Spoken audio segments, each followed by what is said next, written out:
टोच के लिए रबड़ के बल्कनीकरण में किसका उपयोग होता है? तो लिखना दोस्तों, इसमें उपयोग होता है सल्फर। किसका होता है? सल्फर, जिसे आप गंधक भी कहते हो, इसका उपयोग होता है रबड़ के बल्कनी करके अंदर। ध्वनि का संचरण किसमें नहीं होता? देखिए, ध्वनि का जो संचरण है दोस्तों, ये वैक्यूम के अंदर नहीं होता। क्या? निर्वात के अंदर नहीं होता, वैक्यूम के अंदर इसका संचरण नहीं होता है। और अगर पूछे सबसे अधिक किसमें होता है? सॉलिड के अंदर। किसमें? सॉलिड जो है इसमें दोस्तों ये सबसे अधिक होता है। तो ध्वनि का संचरण कहां नहीं होता दोस्तों? वैक्यूम या निर्वात के अंदर नहीं होता है। तो रबड़ का वल्कनीकरण, अगर मैं आपसे पूछूं दोस्तों, प्राकृतिक जो रबड़ है वो किसका बहुलक है? कमेंट बॉक्स में छाप के बताओ कि जो रबड़ है दोस्तों, प्राकृतिक रबड़, ये किसका बहुलक है। अगला क्वेश्चन, दाल की गांठों में कौन सा बैक्टीरिया दोस्तों सिम्बायोटिक रिलेशन में रहता है? तो दाल की जो गांठ होती है दोस्तों, इनके साथ में एक जीवाणु होता है राइजोबियम। कौन सा होता है? राइजोबियम जीवाणु। और ये दोस्तों इसमें सहजीवन के अंदर रहता है, सिम्बायोटिक रिलेशन में रहता है। और अगर आपसे पूछ ले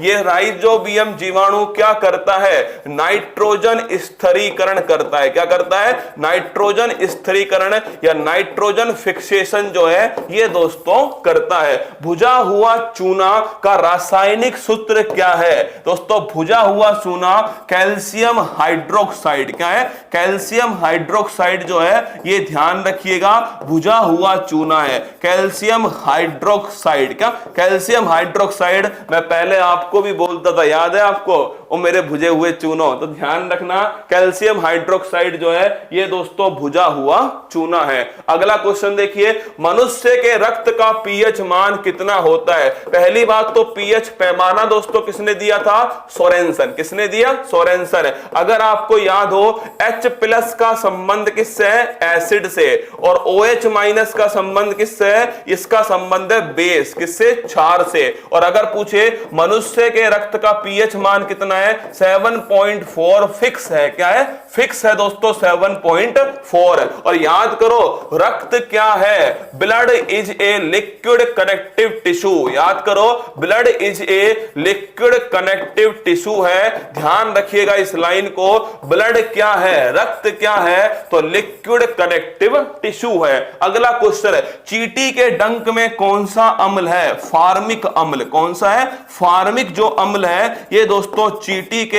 चींटी के डंक के अंदर होता है, फार्मिक अम्ल। अगला क्वेश्चन देखिए, पारिस्थितिकी तंत्र शब्द का प्रयोग सबसे पहले किसने किया? तो ये किया दोस्तों टेंसले। किसने किया है? टेंसले ने किया है। और अगर पूछे इकोलॉजी, तो ध्यान रखिएगा, इकोलॉजी जो वर्ड है इसका प्रयोग किया दोस्तों अर्नेस्ट हैकल। किसने किया है? अर्नेस्ट हैकल। तो इकोलॉजी का अर्नेस्ट हैकल, और दोस्तों इकोसिस्टम का ध्यान रखिएगा टेंसले। पेड़ों की जड़ से पत्तियों में जल को कौन सा उत्तक ले जाता है? तो दोस्तों जड़ों से। कहां? जड़ों से। ध्यान रखना, पेड़ों में दोस्तों आपके पत्तियों तक जल को कौन लेकर जाता है? जाइलम उत्तक। कौन है? जाइलम जो उत्तक है इसका दोस्तों काम होता है जल का संचरण करना। तो ध्यान रखना, पेड़ों से पत्तियों में जल का जो संचरण है वो जाइलम उत्तक के द्वारा होता है। अगला क्वेश्चन देखिए, हीलियम नियोन आर्गन कैसी गैस है? याद करो, आपने पढ़ा होगा हीलियम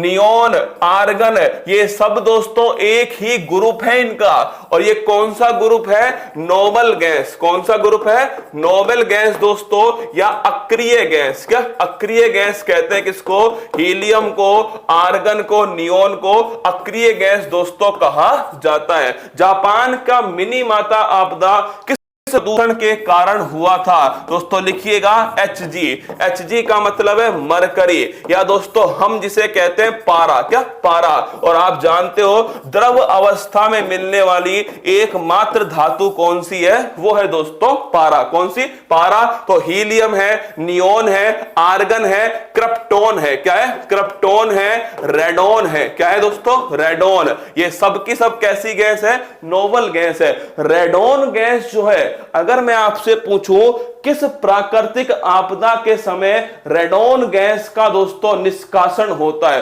बड़ा प्यारा सवाल है, एकदम से याद आ गया है, कमेंट बॉक्स में छाप के बताओ किस प्राकृतिक आपदा के समय रेडॉन गैस जो है इसका दोस्तों निष्कासन होता है, कमेंट बॉक्स में छाप के बताओ। और रबड़ वाले का आंसर लिख लेना आइसोप्रीन। क्या रबड़ वाले का जो आंसर है वो लिखना दोस्तों आइसोप्रीन। और यहां बताओ कि रेडॉन जो गैस है, कौन सी गैस है, रेडॉन जो गैस है, इसका संबंध, क्या रेडॉन गैस का संबंध किस प्राकृतिक आपदा, भूकंप, ये ध्यान रखना, बड़ा प्यारा सवाल है दोस्तों, भूकंप से पहले कौन सी गैस है, रेडॉन गैस है। अगला क्वेश्चन देखिएगा, 7 फेरों पर जो शरीर